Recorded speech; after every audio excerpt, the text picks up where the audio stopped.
BTS도 선택한 친환경 기업 More Than Continue의 최희연 대표님이십니다. 안녕하세요. 네, 반갑습니다. 네. 대표님 그 More Than Continue라는 회사 이름을 보면서 그냥 계속 쓰는 것보다 더 나은 무언가를 만들겠다. 이런 뜻인가 생각을 했어요. 네, 저희는 이제 자원순환 회사죠. 이제 네. 업사이클링에서 기존에 버려지는 폐기물을 이제 재사용하면서 또 다양한 제품으로 만들고 있는 회사입니다. 네. 그래서 이름을 More Than Continue 네. 이렇게 지었구나 하고 이해가 되는데요. 포털에서 More Than Continue 검색을 해보면 국내 친환경 업사이클링 패션 선도기업 BTS RM도 선택했다. 친환경 그 제품. 제품을 만드는 과정까지 친환경. 이런 기업이 또 있나. 이런 엄청난 칭찬이 막 쏟아지는데. 저도 처음 알았습니다. More Than Continue 회사에서 여러 가지 물건을 만드는데 그중에서 우리가 들었을 때 그것도 업사이클링이 가능해? 하는 그런 제품이 있을까요? 저희 회사 제품을 말씀하시는 걸까요? 네, 아니면 네. 업사이클링 저희 만드시는 것 중에서. 자동차 하면은 우리가 생각할 때 네. 떠오르는 문제 중에 하나는 뭐 물론 매연이 있고 또 이제 부주의로 인한 교통사고가 있는데 맞아요. 우리가 생각지 못했던 이제 문제점이 있습니다. 환경 문제가 바로 이제 재활용되지 않는 이제 자동차 폐기물인데 그게 바로 안전용품이에요. 그러니까 에어백, 안전벨트, 자동차 의자 그 중요한 이제 안전부품인데 네. 이러한 것들은 재활용을 할 수도 없고 금지되어 있죠. 재활용, 재사용 네. 자체를 못하게끔 뭐 엔진이나 타이어는 재사용 뭐 중고로 거래가 되겠지만 안전용품은 네. 거래가 안 되는데 이와 같은 폐기물, 안전용품 폐기물이 한 해 약 6만 톤 이상 발생되고 있습니다. 네. 그래서 이런 것을 가지고 이제 에어백을 가지고 가방을 만든다든가, 자동차 시트로 신발이나 지갑을 만든다거나, 이제 다양한 이제 가치 창출을 하고 있죠. 아, 그렇구나. 네. 자동차를 폐차한다면은 그 철강이 찌그러지는 것만 생각하는데 그렇죠. 그 안에 그런 다른 그런 재료들이 네네. 있군요. 보통의 그러네요. 이제 금속재가 아닌 비금속재들은 네. 이제 거의 재활용을 못하고 못하니까. 있었다고 보시면 됩니다. 그렇구나. 그러면 아까 제가 질문을 드렸을 때 우리 회사 제품이요? 다른 일반 제품이요? 하셨는데 네. 그러면 일반적으로 업사이클링 제품 했을 때 저희가 그런 것도 업사이클링이 돼? 하는 그런 건 또 소개할 만한 게 있을까요? 재밌는 게 정말 많아요. 네. 뭐 업사이클링에서 가장 떠오르는 거는 스위스에서 이제 트럭 이제 겉면에 천을 가지고 가방을 만들었던 것도 있고, 네. 저 섬나라 뭐 뉴질랜드 같은 경우는 그 보트의 원단들 네. 쓰였던 것들도 만들고 또 리사이클도 원단이 많이 있습니다. 뭐 우리가 잘 알고 있는 페트병도 있겠지만 네. 굴, 폐각 이제 조개 껍데기라고 해야 될까요? 네. 이거를 굴껍질이요. 네, 그걸로 가지고 원단을 또 만들죠. 아, 정말요? 그러면은 이제 폐각은 항균의 효과가 또 있어요. 네, 네, 이제 네. 리사이클뿐만 아니라 이제 항균 처리까지 되는 이제 그러한 이제 기능적으로도 재미있는 소재와 제품들이 많이 있습니다. 굴껍질로 만든 천이 항균까지 된다. 네. 그렇군요. 그래서 More Than Continue 사이트에 들어가 보면 업사이클링 우리가 이만큼 했다고 데이터가 나오는데 보니까 자동차가 4만 대가 넘고 폐기물은 7만 3천 킬로그램 이상이던데요. 지금 어느 정도로 이 제품들이 업사이클링 되고 있을까요? 어느 정도는 월마다 좀 다르긴 하죠. 5에서 10톤 정도 다르긴 한데 네. 이게 어느 정도보다도 얼마나 더 많은 가치가 창출되는지가 되게 중요한 것 같아요. 네. 그래서 우리가 이제 환경 폐기물을 그동안에 선형 경제에 있었다면 이제는 순환 경제가 중요한 시점이잖아요. 그래서 네. 이 순환 경제에 있어서 우리가 1톤, 10톤을 떠나서 뭐든지 다 이제 자원의 순환이 가능했구나라는 반성도 많이 되고 있어서 네. 그런 의미에서 저희가 이제 수치를 올리기 시작을 했죠. 그래서 단순히 자원 순환에 있어서 폐기물을 줄일 수도 있고 네. 더불어서 새로운 소재를 생산을 하지 않다 보니까 이제 물을 절약할 수가 있고 이산화탄소를 절감할 수가 있고 기존의 자원을 보존할 수 있는 여러 가치도 이제 창출이 되더라고요. 그러니까 단순히 뭐 몇만 대를 얼만큼 네. 몇 킬로그램을 얼만큼 업사이클링 했냐의 문제가 아니라 순환 네. 경제가 가능하다는 걸 보여주는 효과도 크다. 중요하죠. 특히나 네. 이제 올해 그동안에는 누가 뭐 업사이클링에서 어떤 제품을 만들었다라는 게 신박하다, 멋있다, 네. 재밌다라는 게 있지만 이제는 이제 그러한 가치를 증명의 시대가 돼야 되고 중요한 것은 이제 순환 경제로서 풀어내가야지 기업의 책임을 다 하는 거기 때문에 저는 네, 이 부분에 대해서는 좀 중요하게 생각을 하고 있습니다. 네. 업사이클링 하면은 새로운 것의 새로움이 아니라 이제 버려진 것, 익숙한 것, 잊혀진 것에 새로움을 부여하는 게 우리의 철학이다. 이게 회사 철학이라고 하는데 좀 문득 궁금한 게 이건 아주 개인적 얘기를 해주셔도 됩니다. 어쩌다가 이 일을 하시게 됐나요? 그러게요. 벌써 10년이 되었습니다. 아, 네. 지극히 개인적인 사연이었죠. 제가 타고 다니던 자동차가 이제 사고가 났는데 오래된 차였어요. 한 30년 정도 됐던 정말 오래된 차였는데 오래 타셨네요, 그러면. 오래된 차를 샀습니다. 아, 그런 건가요? 네. 네, 왜냐면은 차가 네네. 140, 150만 원 정도밖에 되지 않던 차였는데 네. 근데 이게 밤에 누가 뺑소니를 치고 도망갔어요. 아. 그래서 수리비가 한 2천만 원? 150만 원짜리 자동차에 네. 뭐 선택은 없죠. 폐차를 해야 되는데 자동차라는 게 뭐 비싸서 좋은 차가 아니라 추억을 같이 간직했던 어떤 맞아요. 좀 이모셔널한 맞아요, 느낌이 있거든요. 맞아요. 그래서 어떻게 간직할 수 있을까 추억을 그때 사진을 찍기는 되게 힘들었어요. 왜냐면 다 찌그러진 차를 찍어서 간직하긴 그렇고 다 찌그러진 그렇죠. 차를. 그래서 그러면은 내가 이 키를 늘 꽂았던 스티어링 휠이라고 하는 핸들을 뽑을까 했는데 영화에서만큼 안 뽑히더라고요. 안 뽑히죠.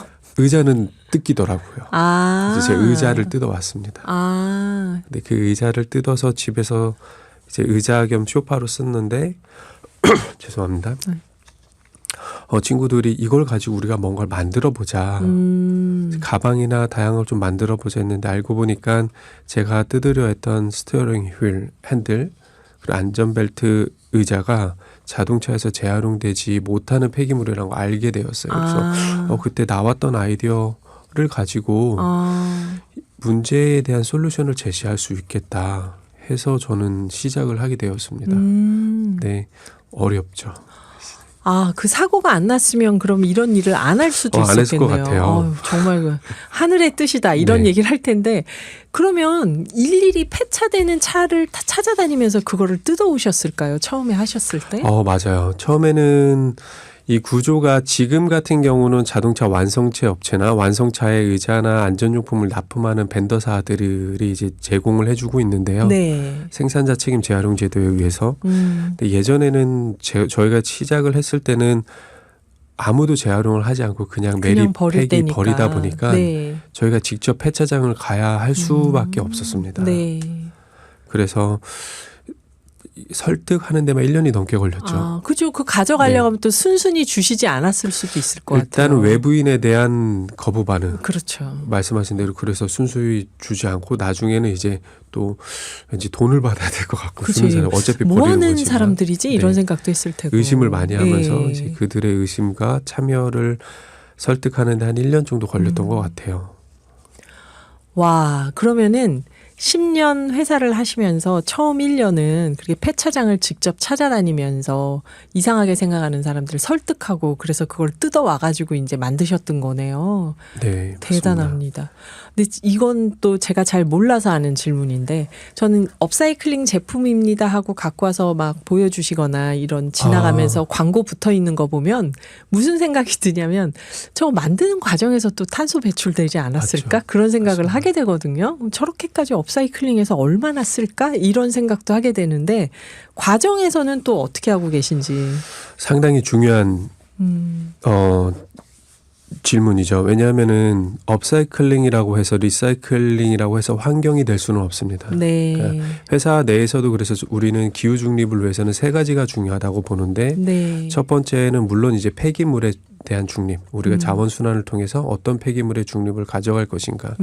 또 업사이클링이다 보니까 세척이 들어가는데 네. 염색은 하지 않지만 세척 과정에서의 폐수와 물은 어떻게 할 것이며 맞아요. 공장을 가동하는데 기존에 하지 않았던 그냥 버리면 되던 게 세척 후 다시 제품으로 만드는데 발생하는 이산화탄소는 어떻게 할 것인지, 즉 맞아요. 기후 중립에 있어서는 폐기물에 대한 중립, 물의 중립, 이산화탄소의 중립 세 가지가 되게 중요하다는 걸 알았어요. 그래서 우리가 단순히 이 소재로 제품을 만들었다고 해서 환경이라고 하는 것은 컨셉에 불과하고 진짜 네. 중요한 것은 우리는 과정이라고 생각을 합니다. 그래서 우리 회사 같은 경우는 이 모든 과정에 있어서 저희가 공장을 이제 오래돼서 문 닫은 김치 공장을 인수해서 친환경 공장으로 만들었어요. 공장도 리사이클링 하신 거네요. 그러면. 그렇습니다.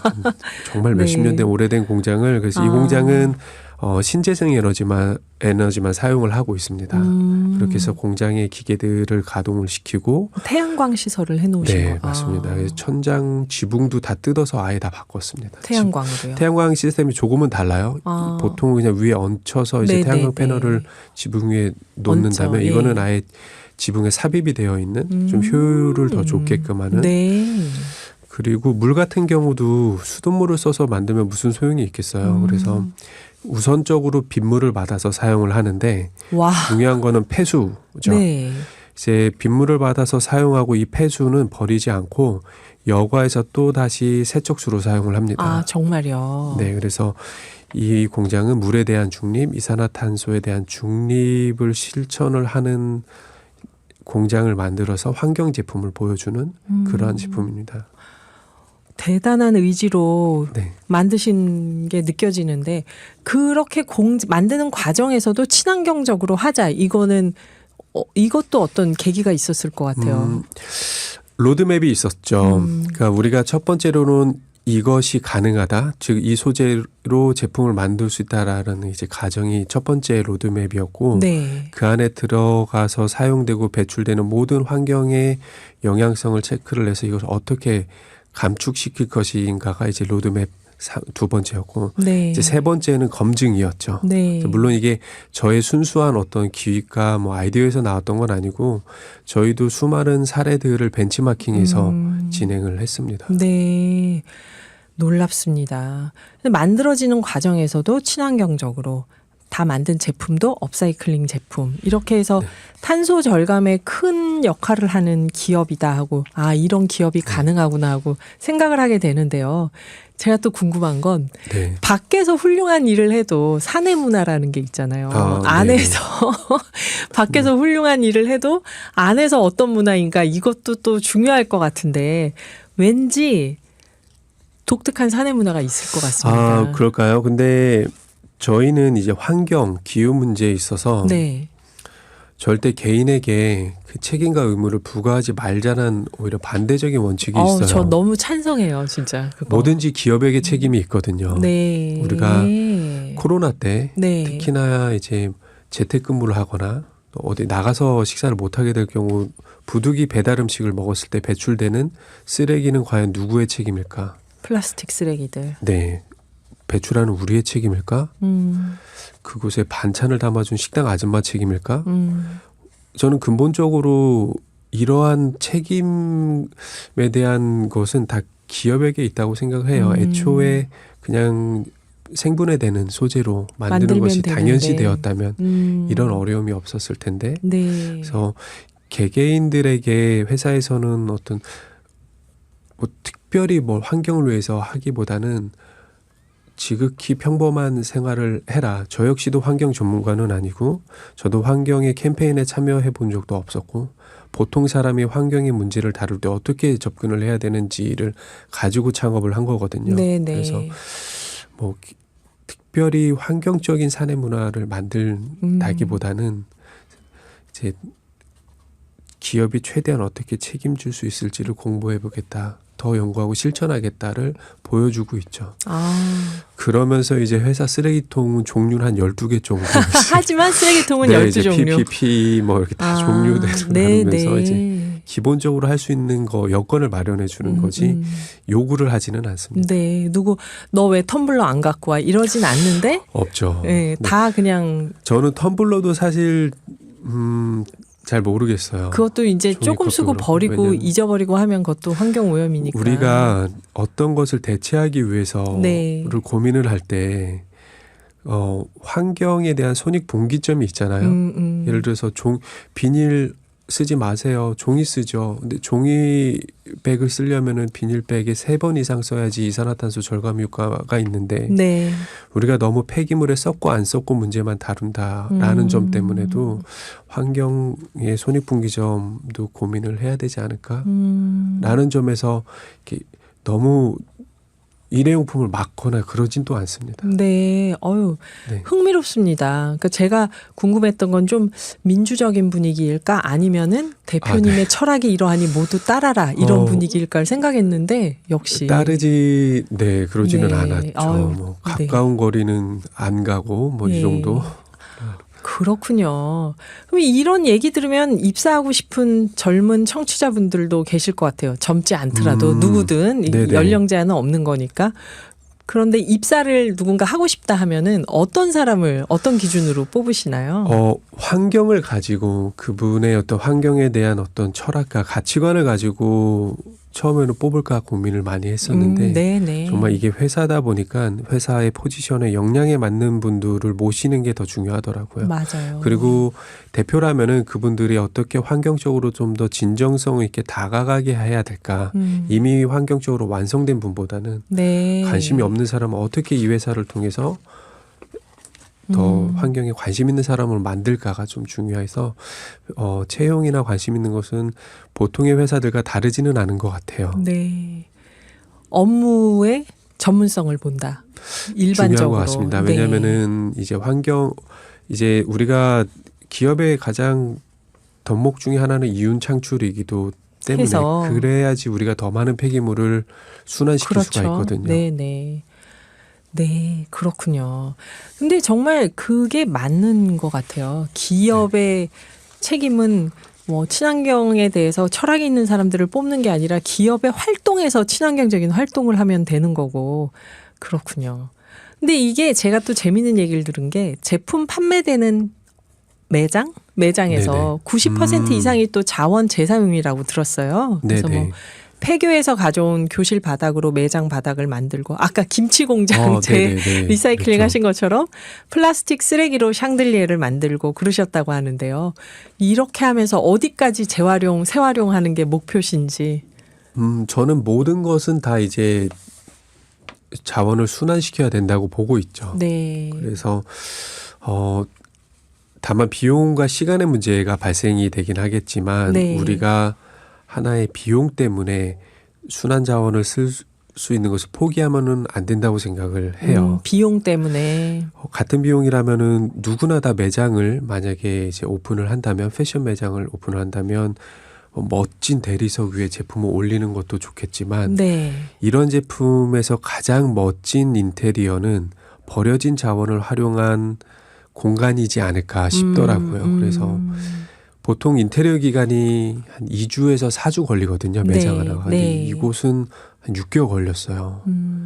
가져오기로 했던 폐교의 교실 바닥이 있었는데 학교가 폐교를 안 해가지고 기다렸다 받고 되게 우여곡절 그때 하면서 근데 그거 하나하나가 재미더라고요. 네. 그래서 이걸 이렇게 재활용할 수 있다라는 거, 자원이 순환된다라는 걸 보여주는 거. 그래서 이 공간은 재사용, 재활용, 업사이클링의 제품을 단순히 판매하는 공간보다는 이 모든 것이 가능하다는 것을 좀 눈으로 보여주고 싶었습니다.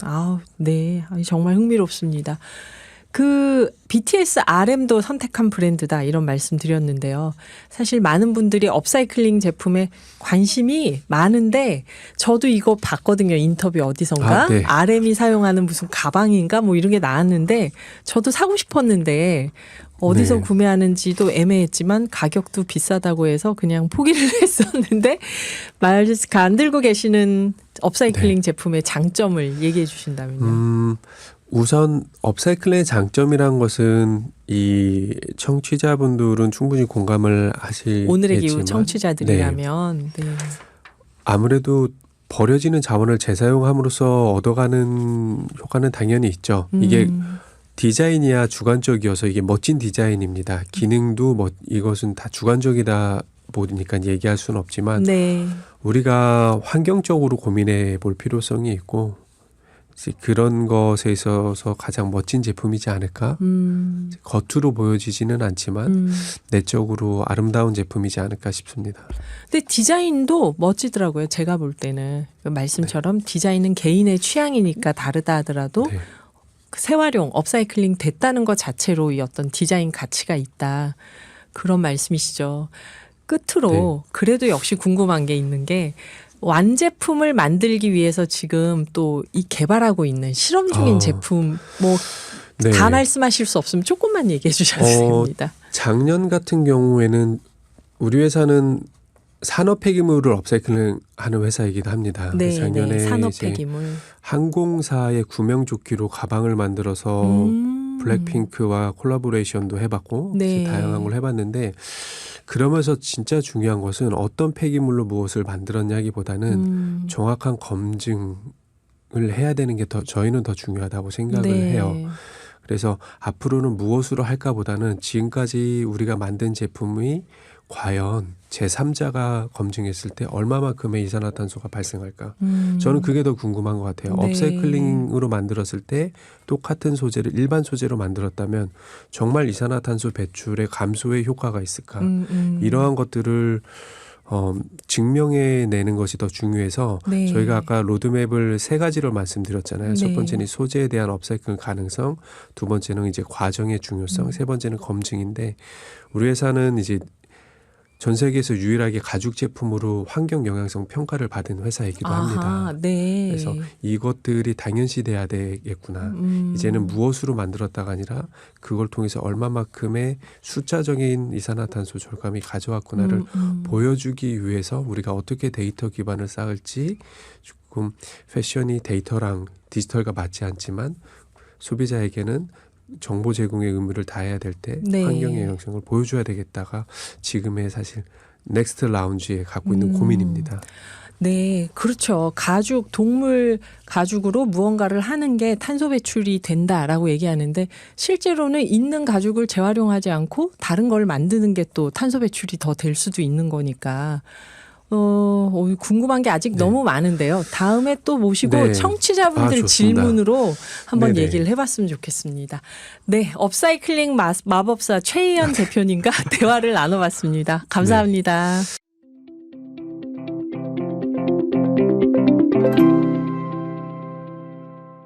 또 따릉이를 여기에 자전거요. 또 좀 접목을 하려고 하고 있는 것 같고 LG전자나 SK렌터카 같은 경우도 뭐 고효율 냉장고를 팔아서 발생하는 전력 사용 감축량을 탄소 배출권으로 인정을 해준다든지 그런 다양한 이제 프로젝트를 연결을 해주고 있는 것 같습니다. 네. 그래서 이 자발적 탄소 배출권 시장이 기후테크 기술들이 우리 대중들이 일반적으로 사용하고 있는 서비스로 연결을 시켜주는 굉장히 중요한 그렇네요. 교두보 역할을 해주고 있다라고 말씀을 드릴 수 있을 것 같아요.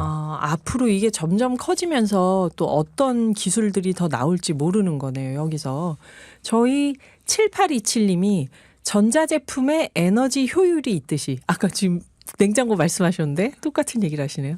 우리나라가 탄소 배출 효율 인증 최초의 국가가 되었으면 합니다. 탄소 배출 효율 인증하는 나라가 없나요, 지금? 그 부분에 대해서는 좀 조사를 해봐야 될 것 같아요. 네. 이분이 7827님이 우리는 최초의 국가가 되었으면 합니다 하니까 우리 연구원님이 다음에 나오실 때 또 조사해서 말씀을 해주실 겁니다.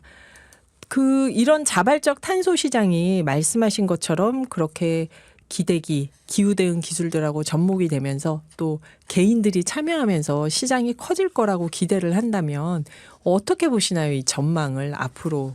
네. 지난 시간 한 2개월 전에 말씀드리긴 했는데 네. 이 자발적 배출권 시장에 대한 굉장히 공격이 많이 들어오고 있어요. 공격이 많아요. 이 녹색 프로젝트라는 게 과연 실효가 있었냐라는 부분에 대한 퀘스천이 굉장히 많이 들어오고 있고 네. 그러다 보니까 이 자발적 탄소 시장에서 발생하는 크레딧에 대한 신뢰도도 굉장히 떨어지고 있는 상황입니다. 그래서 유엔을 중심으로 이걸 표준화를 해보자라는 네. 움직임이 나타나고 있고 네.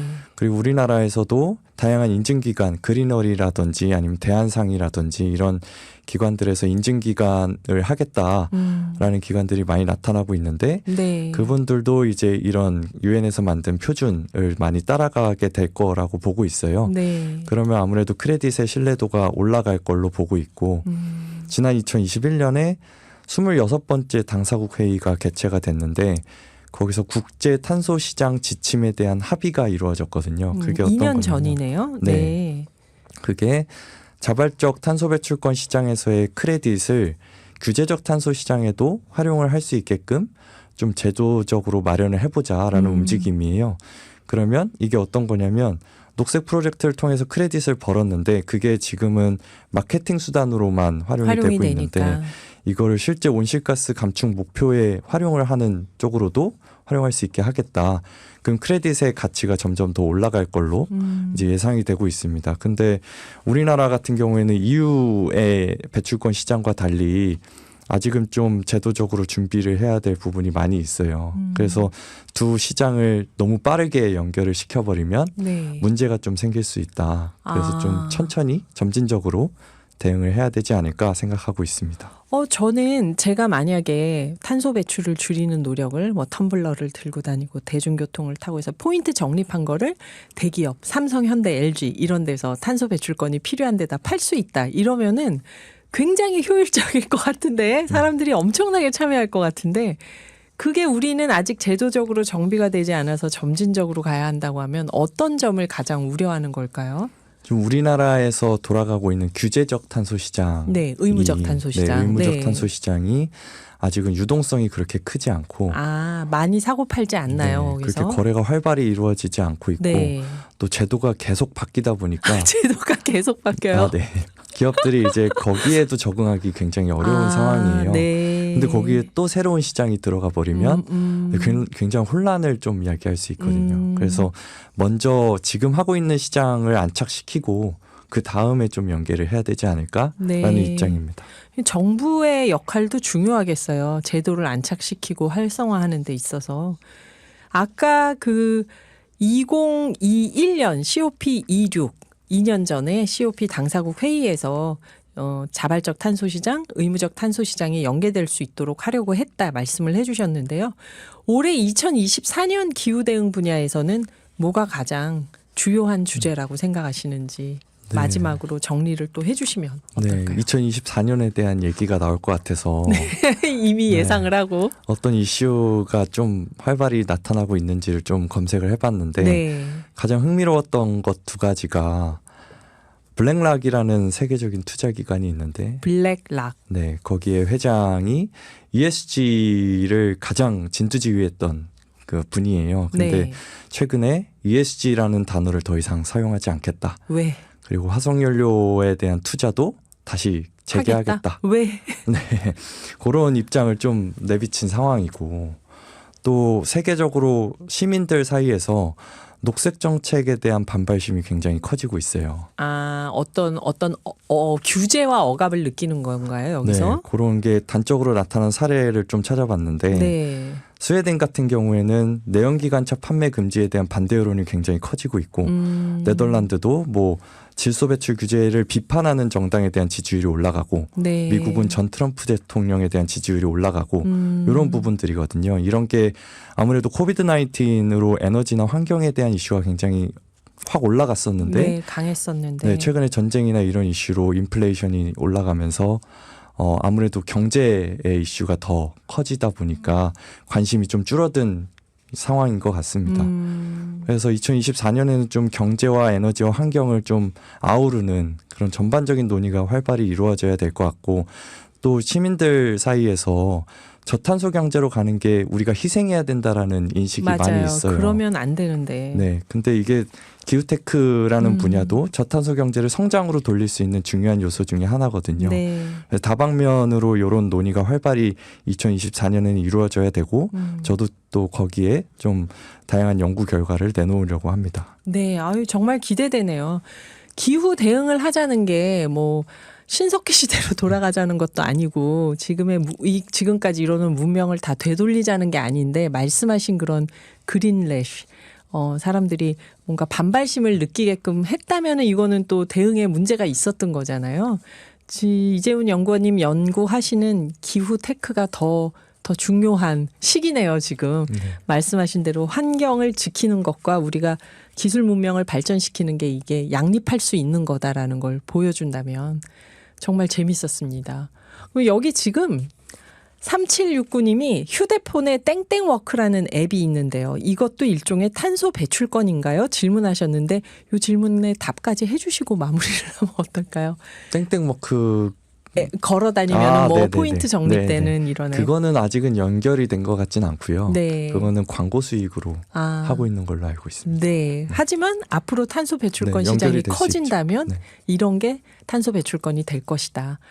예, 오늘 이재훈 연구원님 함께 해주셔서 감사합니다. 다음번 준비하시는 얘기도 기대가 되는데요. 지금까지 기후 분야 민간 싱크탱크인 사단법인 넥스트의 이재훈 연구원님이셨습니다. 감사합니다. 네, 감사합니다.